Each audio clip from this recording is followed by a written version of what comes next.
Sa masusing pag-iimbestiga at koordinasyon, arestado ngayon ang isang high-value individual na kinilalang si alias Luis, 59 anyos, residente ng Karangalan Village, Barangay de la Paz, Pasig City, sa bisa ng search warrant na inilabas ng Regional Trial Court, Branch 154 of Pasig City. Matapos itong makuhaan ng 7 pirasong heat-sealed transparent plastic sachet na may lamang hinihinalang shabu at may timbang na humigit kumulang 38.35 grams at may standard drug price na 260,780 pesos sa loob mismo ng bahay nito sa isinagawang search warrant operation ng mga tauhan ng Eastern Police District Drug Enforcement Unit, katuwang ang tauhan ng Pasig City Police Station Substation 8 Manggahan, EPD Intelligence Division at PDEA Eastern District.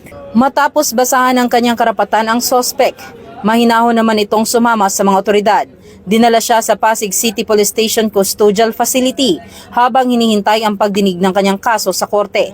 Samantala, maharap naman ang suspect sa kasong Section 11 Article 2 of RA 9165 o ang Comprehensive Dangerous Drugs Act of 2002. Ang PNP ay patuloy sa pagpapaigting ng kampanya laban ilegal na droga, kriminalidad at pagtugis sa mga may sala sa batas. Ito ang bagong PNP para sa bagong Pilipinas. Serbisyong mabilis, tapat at nararamdaman. Mula dito sa Eastern Police District, ako po ang inyong PNN correspondent, Patrolwoman Jenny Midolor, alagad ng batas, tagataguyod ng Balitang Pulis.